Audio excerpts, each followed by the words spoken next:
उज्जैन में street dog के काटने के बाद रेबीज होने से शहर में दूसरी मौत हो गई है। करीब 1 महीने पहले नागझीरी क्षेत्र में रहने वाले युवक पर स्ट्रीट डॉग ने हमला कर उससे हाथ और पैर पर काट लिया था। 20 दिन बाद ही युवक को रेबीज के लक्षण दिखने लगे। परिजनों ने उसका 5 अलग अलग अस्पतालों में इलाज कराया, लेकिन ठीक नहीं हो सका। तो वहीं जिसके बाद 6 तारीख को उसकी मौत हो गई। तो ये रेबीज से मौत के मामले का खुलासा परिजनों ने 4 दिन बाद किया।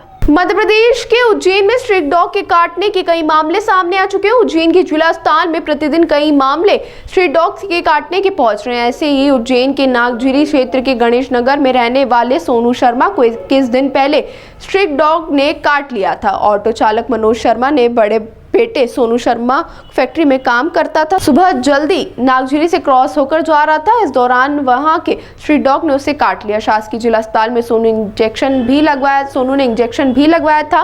करीब 20 दिन बाद सोनू की तबीयत बिगड़ने लगी। उसे उज्जैन के अमलतास पुष्पम मिशन सहित इंदौर के एम्बा अस्पताल भी ले गए, लेकिन जान नहीं बच सकी। 6 सितंबर को उसकी मौत हो गई। पिता मनोज शर्मा ने जानकारी देते हुए बताया कि 20 दिन बाद ही सोनू हवा और पानी से डरने लगा था। मुंह से लार टपकने लगी थी।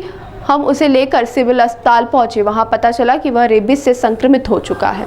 डॉग बाइट के केसेस भी हमारे पास नए लगभग 20 से 25 रोज़ हम डॉग बाइट के इंजेक्शन लगा रहे हैं। अगर पुराने केसेस और नए केस को मिला के अगर हम देखते हैं तो लगभग एक दिन में 50 to 60 इंजेक्टेबल हमें लगाने पड़ते हैं। हालांकि रेबीज़ का जो वैक्सीन होता है वो सिर्फ डॉग बाइट में नहीं लगता है। डॉग बाइट के अलावा जो भी पेट एनिमल हो में भी हमें रेबीज़ वैक्सीन लगाना पड़ता है। जनरली अभी हमारे पास जो हमारे विभाग में जो एक रेबीज़ का हमने एक अलग से सेक्शन बना दिया है एंटी रेबीज़ वैक्सीनेशन के लिए। तो जनरली हम 2 कैटेगरी में वैक्सीनेशन करते हैं कि अगर सुपरफिशियल 1st डिग्री का कोई इन्फेक्शन होता है या बाइट होता है तो उसमें हम ARV लगाते हैं, एंटी रेबीज़ वैक्सीन।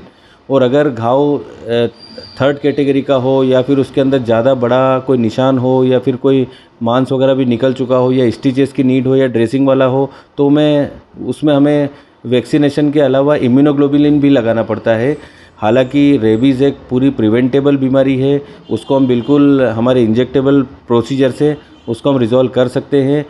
पहले आपने कभी सुना होगा कि पहले तो 14 इंजेक्शन लगा करते थे, पर अब आजकल के प्रोटोकॉल के हिसाब से 4 इंजेक्शन हम लगा रहे हैं, जिसमें 0 डोज मतलब जिस दिन काटता है जिस दिन हम इंजेक्टेबल लगवाते हैं, उसके बाद तीसरे दिन, उससे 7वें दिन, उससे 28th डे, तो 4 डोज में हमारा वैक्सीनेशन हो जाता है। आपके माध्यम से, आपके साथियों के माध्यम से मुझे अभी जस्ट मालूम चला, तो इसीलिए ये बहुत चिंता का विषय लगा मुझे। इसीलिए मैंने अवेयरनेस के लिए मैं सबसे रिक्वेस्ट करूँगा कि जो भी रेबीज़ के मतलब कुत्ते काटने पे या जो भी जंगली जानवर के काटने पे जो रेबीज़ होने की संभावना होती है, तो इसलिए आपको प्रिवेंशन करना चाहिए और इसमें वैक्सीनेशन तत्काल लगवा लेना चाहिए। हमारे जिला अस्पताल में एक अलग से विंग हमने बना रखा है और उसमें रेगुलरली OPD आवर्स में वैक्सीनेशन हमारे लग जाते हैं।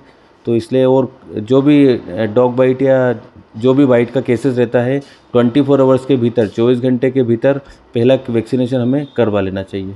कुत्ता काट खाया था। सुबह से वो टिफिन लेके जा रहा था काम करने के लिए। 8 बजे कुत्ते ने काटा उसे, वापस घर आ गया। वो मुझे अस्पताल ले गया उसे, तो उसे इंजेक्शन लगवाए, 2 इंजेक्शन लगवाए। अपना नॉलेज नहीं था, मैं ऑटो चलाता हूँ। फिर क्या हुआ? फिर क्या उसके मतलब 8 दिन बाद 15 दिन बाद तबीयत ख़राब हुई, बुखार आया थोड़ा सा। उसे बुखार में अस्पताल ले गया, जाँचें फाँचें करवाई तो उसको रेबीज बता दिया। ये हुआ उसके साथ में। क्योंकि उसमें जहाँ भी अस्पताल ले गया झेलते नहीं उसको, ये करवाओ दूर दूर भगते लोग उससे। हवा से डरता हुआ, हवा से डरने लग गया था, वो लाल टपकने लग गई थी उसकी। ये हुआ उसके साथ। उसको मैंने उज्जैन में 4-5 जगह दिखा दिया। उसके बाद इंदौर ले गया, फिर अमलतास ले गया। फिर क्या हुआ? घर आके शांत हो गया वो। 6 तारीख को 6 तारीख को शांत हो गया घर आके। कितने दिन इलाज चला? एक ही दिन इलाज करा इंदौर वालों ने, बना कर दिया एम्बाई वालों ने। क्या बोला कि इसका कोई इलाज नहीं? हाँ, इसका कोई इलाज, घर ले जाओ उसको।